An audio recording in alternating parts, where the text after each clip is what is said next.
Mom, I'm hungry. What? Haven't you eaten anything? What about Grandma? She went out to eat. What? I was on the verge of rage. Then I vowed to get back at my mother-in-law. My name is Sarah, a 35-year-old stay-at-home mom. I've been married to Walter for 5 years.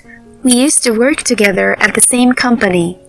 I've always admired him for his dedication to work and trusted him as a colleague. Working together on several projects, we got to know each other well and eventually started dating. He is sincere, kind, and gentlemanly in his private life. I found myself increasingly drawn to his genuine and gentle nature. Before we knew it, 3 years have passed in our relationship. Just when I was thinking about marriage, I discovered I was pregnant. It was somewhat of a catalyst, and we decided to get married.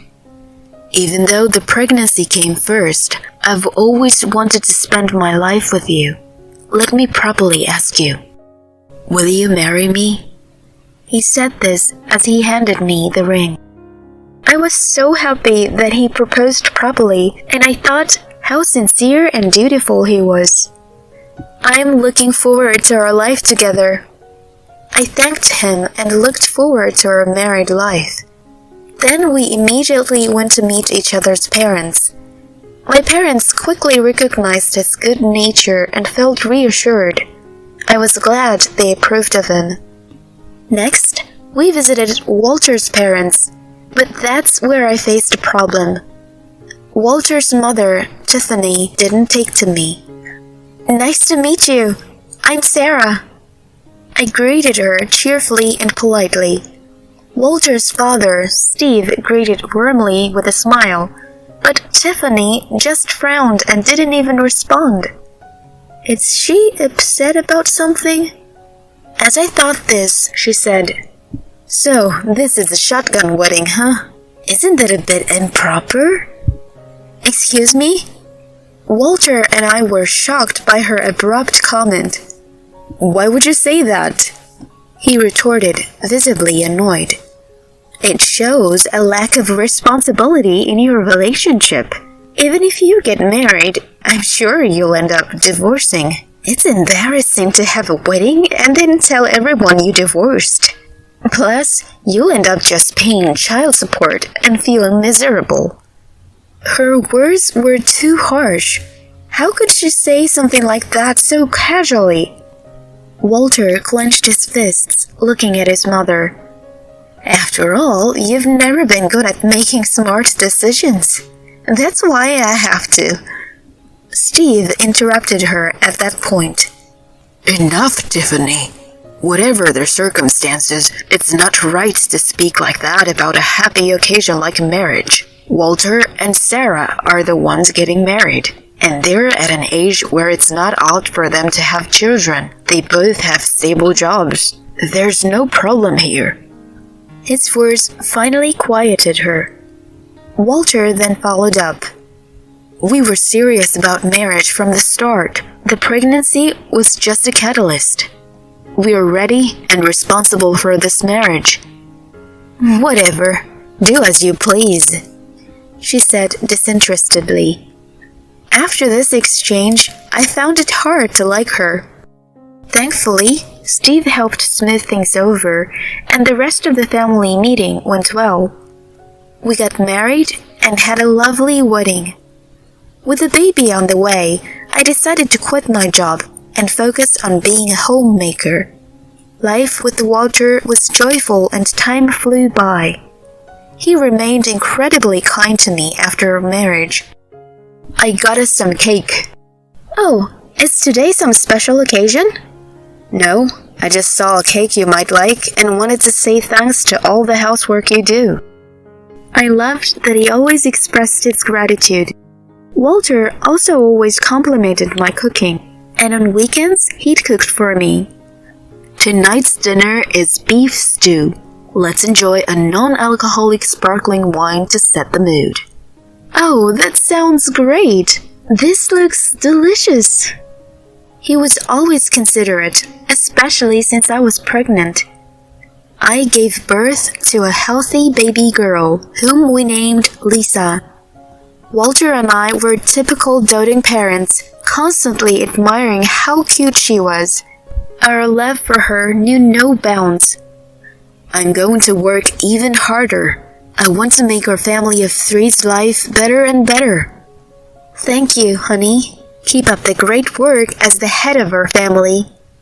Our daughter grew quickly, and before we knew it, she started speaking. Mommy, Daddy. Wow, that's amazing. She's a genius. My husband and I were very happy watching her grow. We took lots of photos of her during her first Christmas, really getting into the spirit. My parents adored her, playing with her every time they visited. Grandma, Grandpa, this is for you. Oh, a dandelion. Giving flowers, how sweet. She's quite so romantic. Lisa was growing up to be a very kind child, just like her father.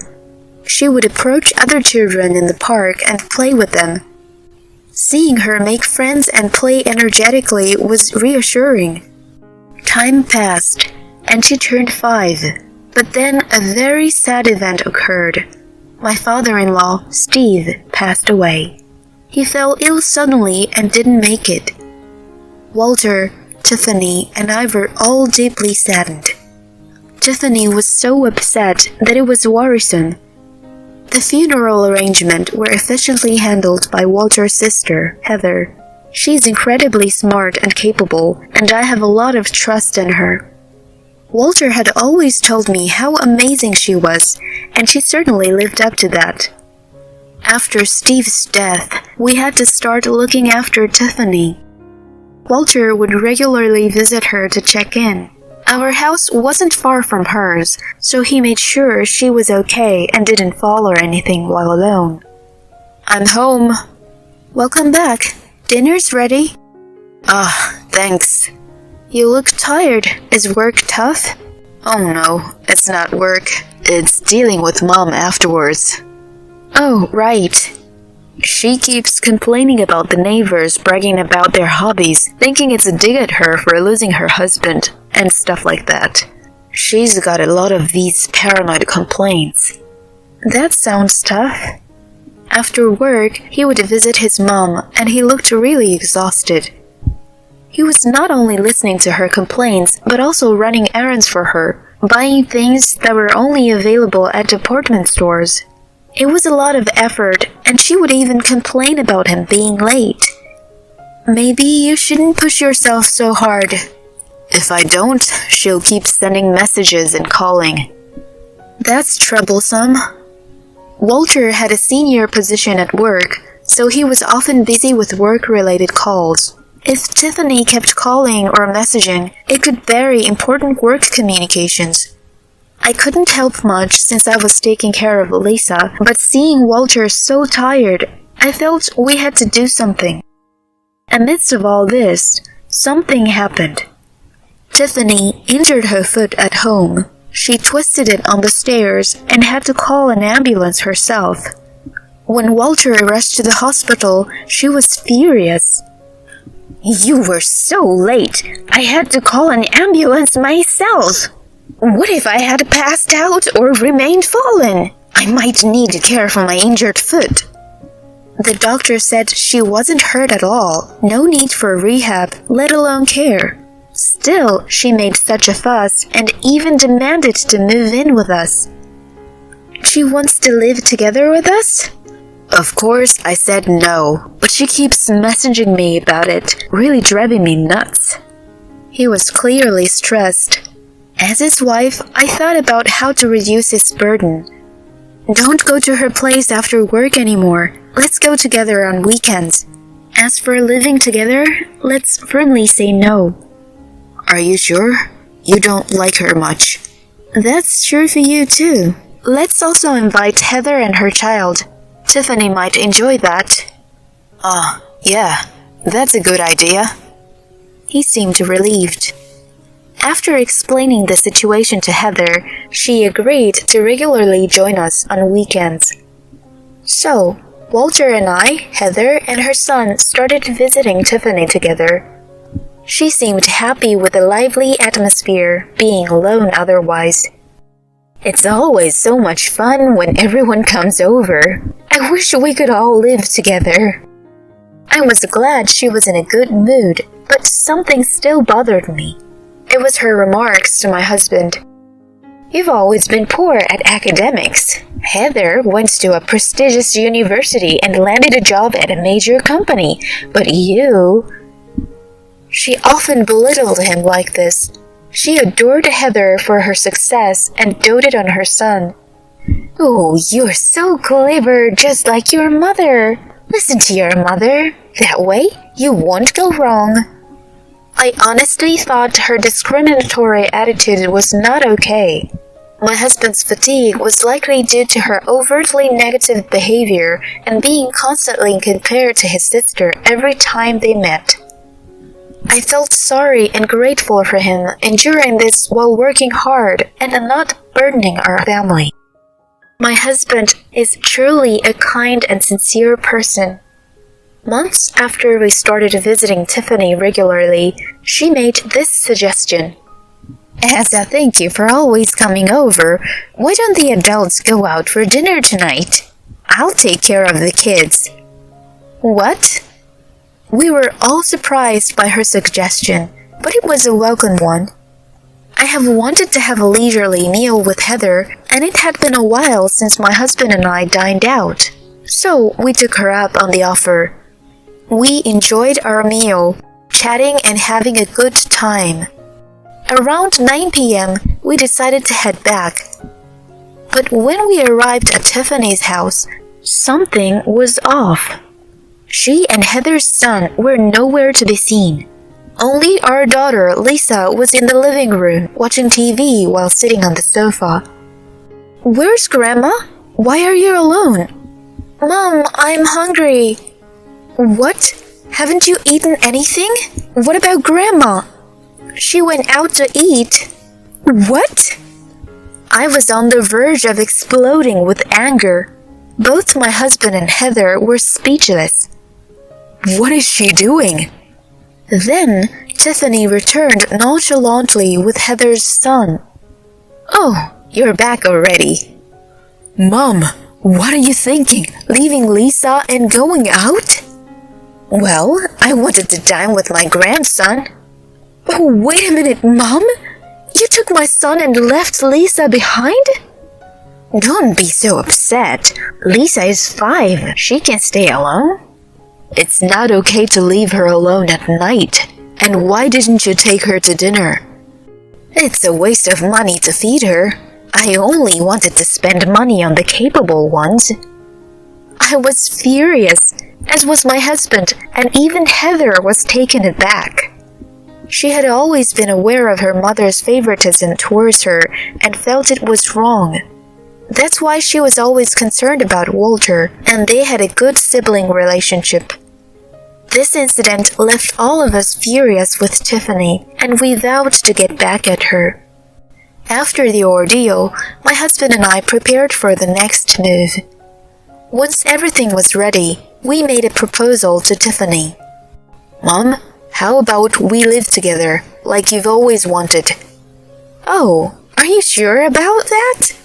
Yeah. Actually, we're thinking of moving to a bigger place near Heather's family. You'd like that, right? Wonderful. I'll be closer to Heather's family. She was delighted, falling for our plan.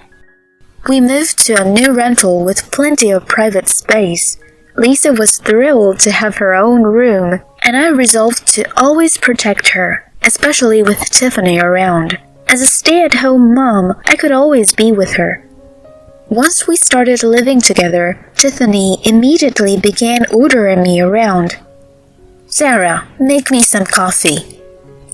What? Why should I? What do you mean? It's a daughter-in-law's duty to make coffee for her mother-in-law. Is that so? Well, I don't want to. Excuse me? She was furious at my response. You think you can talk to me like that? Yes. Infuriating. Fine, I'll make it myself. What are you doing? Don't use the coffee beans without asking. Why not? If you want to use our food or beverages, please contribute to the grocery expenses. What? You're going to charge me? Of course, don't expect to live here for free. Don't be ridiculous. I've never heard of a daughter-in-law making her mother-in-law for grocery money. Whether you've heard of it or not doesn't matter. That's our house rule. I'll get rid of such a rule. I'll tell my son about this. Go right ahead. She storms off to her room, eyes wide with anger. I made myself a coffee and relaxed. At lunch, I prepared food just for myself. Tiffany, too stubborn to come out of her room, probably planned to eat when I was out picking up my daughter, but I had already planned for that.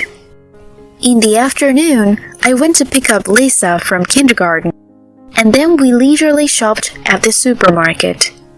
When we returned home, Tiffany was waiting furiously. What is this? What's wrong, Tiffany? Getting so angry will raise your blood pressure. Why is there a lock on the fridge? I can't even get a drink. It's to prevent you from using our food and drinks without permission. That's terrible. What kind of daughter-in-law are you? She seemed too hungry to continue her tirade and gulped down tap water before retreating to her room. I then started preparing for dinner. Right as it was ready, Walter returned home. I'm home. As soon as he arrived, Tiffany rushed to him. Walter, listen. Sarah is bullying me. This is outright daughter-in-law abuse. I haven't been fed anything today. Oh, really? Despite her desperate pleas, he responded coldly. Tell that woman something! Shouting, she looked at him. Walter glanced at me and asked, What's for dinner tonight? I replied, Chicken. Great, that sounds delicious. I've also chilled some beer. Awesome. He sat down at the table. Walter, tell this woman off. What should I say? Thanks for cooking? No, I haven't been fed all day. As she sat down, I did not place any food in front of her. Where's my dinner? Why would there be any for you? Feeding you is a waste of grocery money. What? Yeah, spending food money on Mom is a waste. Walter agreed with me and started eating his chicken. Tiffany realized her own words were coming back to haunt her and was speechless. You both are terrible. I'm going to Heather's. She stormed out. I immediately contacted Heather and informed her Tiffany was heading her way. Walter then packed up her belongings and put them outside. He locked the door to prevent her from returning. 30 minutes later, Tiffany rang the doorbell. Yes, who is it? Playing dumb, he answered. Hey, open up! Why, weren't you going to Heather's? I was, but she cut ties with me, saying I couldn't stay there. So you came back here, but we're also cutting ties with you? What? I put all your stuff outside. Take it and leave. Wait, what do you mean? Sarah and I can't forgive you, leaving Lisa alone and not feeding her. I'll resent that for life. And always comparing me to Heather and belittling me, I can't stand it. I no longer consider you family. Just leave. But Walter cut off the intercom. Tiffany, apparently having a breakdown outside, was taken away by the police. None of us, not Walter, Heather, or I, went to pick her up. Eventually, she realized her mistake and sent a long apology emails to Walter and me. But we were done forgiving. She managed to find a place in a rundown apartment and now works part-time, leading a meager life. She claims to have reflected on her actions, but we know she'd revert to her old ways if given the chance. We've decided never to forgive her. She should stay alone for life. Meanwhile, we as a family are happily living together, including Heather and her family in outings and barbecues. I plan to continue cherishing my husband and daughter, living happily ever after.